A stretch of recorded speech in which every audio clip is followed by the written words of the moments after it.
அனைவருக்கும் வணக்கம். Tamil question answer இன்று பார்க்கலாம். பாரதியாரின் வேறு பெயர்கள் யாது? சாவித்திரி என்ற நிருபநேயர், காளிதாசன் ஓர் உத்தம தேசமாமணி, சக்திதாசன். தன் எழுத்துக்கள் மட்டும் சேரும் மெய்யெழுத்துக்கள் யாது? இக்கு, இச்சு, இப்பு, இத்து. அடுத்து, தன் எழுத்துடன் அல்லாமல் பிற எழுத்துடன் சேரும் எழுத்துக்கள் எவ்வாறு அழைக்கப்படுகின்றன? வேற்றுநிலை மெய்மயக்கம். எடுத்துக்காட்டு: சார்பு, வாழ்க்கை. தன் எழுத்துடன் அல்லாமல் பிற எழுத்துடன் சேரும் எழுத்துக்கள் யாது? இர், இல். அடுத்து, தன் எழுத்து பிற எழுத்து இரண்டும் சேர்ந்து வரும் எழுத்துக்கு எடுத்துக்காட்டு தருக. இர், இன்னு. அடுத்து, பாரதிதாசனை புரட்சி கவி என்று அழைத்தவர் யார்? அண்ணா, 1946. பாரதியாரை சந்தித்த இடம் எது? வேணு நாயக்கர் வீட்டு திருமணம். பாரதிதாசனின் வேறு பெயர்கள் யாது? கண்டெழுதுவோன், கிறுக்கன். குடும்ப கட்டுப்பாடு பற்றி முதலில் பாட்டெழுதிய முதற் பாவலன் யார்? பாரதிதாசன். அடுத்து, பாரதிதாசன் ஒரே இரவில் எழுதிய நூல் யாது? தமிழியக்கம். கல்லாத பெண்களின் இழிவை கூறும் பாரதிதாசனின் நூல் யாது? இருண்ட வீடு. கற்ற பெண்களின் சிறப்பை கூறும் பாரதிதாசனின் நூல் யாது? குடும்ப விளக்கு. இயற்கையை வர்ணிக்கும் பாரதிதாசனின் நூல் யாது? அழகின் செழிப்பு. எந்த ஆண்டு பாரதிதாசனின் நூல்கள் பொதுமுடமையாக்கப்பட்டன? 1990. வினா மற்றும் விடை எத்தனை வகைப்படும்? வினா 6 வகைப்படும். அறிவினா, அறியா வினா, ஐய வினா, கொளல் வினா, கொடை வினா, ஏவல் வினா.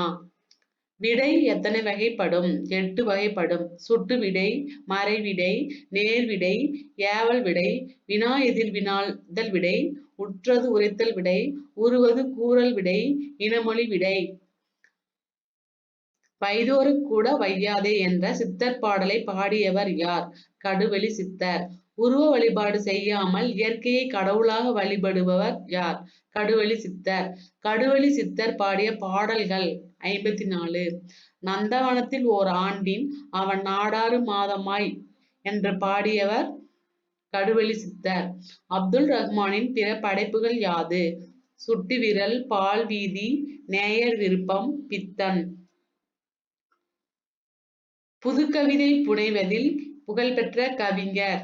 கவிக்கோர் அப்துல் ரஹ்மான். கவிஞர் அப்துல் ரஹ்மானின் எந்த நூல் சாகித்ய அகாடமி விருது பெற்றது? ஆலாபனை. தாகம் என்ற கவிதை எந்த கவிதை அப்துல் ரஹ்மானின் தொகுப்பிலிருந்து எடுக்கப்பட்டது? பால் வீதி. புறம் என்னும் சொல் சிறந்த ஊர்களை குறிப்பதாகும். ஆதியில் காஞ்சி என்று பெற்ற ஊர் பின்னர் புறம் என்பது சேர்ந்து காஞ்சிபுரம் ஆயிற்று. பல்லவபுரம், பல்லவாரம், சோழபுரம், தருமபுரம் போன்றவை மேலும் சில எடுத்துக்காட்டுகள் ஆகும். பட்டினம். கடற்கரையில் உருவாகும் நகரங்கள் பட்டினம் என பெயர் பெறும். காவிரி பூம்பட்டினம், நாகப்பட்டினம், கயல்பட்டினம், குலசேகரப்பட்டினம், சதுரங்கப்பட்டினம் ஆகியவை பட்டினம் என பெயர் பெற்ற ஊர்களாகும். பாக்கம். கடற்கரை சிற்றூர்களை பாக்கம் என பெயர் பெறும். கோடம்பாக்கம், மீனம்பாக்கம், நுங்கம்பாக்கம், சேப்பாக்கம் இப்படி பாக்கம் என பெயர் பெற்ற ஊர்களை குறிப்பிடலாம். புலம் என்னும் சொல் நிலத்தை குறிக்கும். எடுத்துக்காட்டாக மாம்புலம், தாமராபுலம், குரவைப்புலம் போன்றவை குறிப்பிடலாம். குப்பம். நெய்தல் நிலத்தில் அமைந்த வாழ்விடங்கள் குப்பம் என்னும் பெயரால் அழைக்கப்படும். காட்டுக்குப்பம், நொச்சிக்குப்பம் ஆகியவற்றை குறிப்பிடலாம். நாம் பேசும் மொழி மற்றும் எழுதும் மொழியை முறையாக புரிந்து கொள்வதற்கு தேவைப்படுவது இலக்கணம். தமிழ் சொற்கள் எத்தனை வகைப்படும்? 4 வகை. பெயர்ச்சொல், வினைச்சொல், இடைச்சொல், உரிச்சொல். கன்னியாகுமரியில் திருவள்ளுவர் சிலை அமைக்கப்பட்ட ஆண்டு 2001 ஜனவரி 1.